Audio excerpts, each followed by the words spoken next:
राम राम। सनातन धर्म में हम देखते हैं कि जितने भी तीज त्योहार आते हैं तो घर के सदस्य जो है अक्सर उपवास रखते हैं। नवरात्रि हो, कृष्ण जन्माष्टमी हो, एकादशी हो, इस प्रकार के मतलब बहुत सारे जब भी त्योहार आते हैं तो घर के सदस्य उपवास रखते हैं।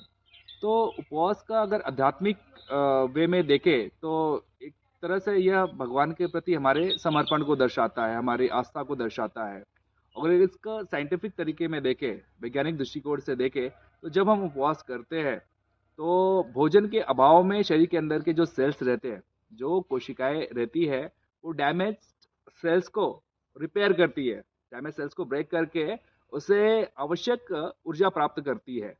तो इससे होता क्या है ना कि जब उपवास करते हैं तो जो भी कैंसरस सेल्स, अल्जाइमर वगैरह होते हैं, तो वो जो डेड सेल्स है वो ब्रेक हो जाते हैं।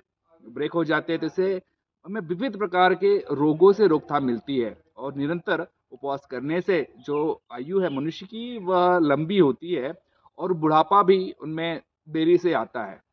तो इस जो प्रोसेस है कि जो डेड सेल्स से रिकवरी का, न्यू सेल फॉर्मेशंस का, इसे ऑटोफैगी प्रोसेस कहते हैं। और इसलिए जापान के एक वैज्ञानिक थे, ओशिनोरो ओसोमी, उनको नोबेल प्राइज भी मिला हुआ है ये ऑटोफैगी प्रोसेस कैसे कार्य करता है इसको एक्सप्लेन करने के लिए। कैसे भोजन के अभाव में जो सेल्स है, जो कोशिकाएं है, वो डेड सेल्स को कैसे ब्रेक करती है। तो इसका जो उपवास का महत्व आध्यात्मिक वे में तो है ही है, तो साइंटिफिक वे में कितना महत्व है कि हमारे जो शरीर में हमें विविध प्रकार के रोगों से बचाव होता है। इसलिए निरंतर उपवास करते रहिए जब भी कोई त्योहार आता है।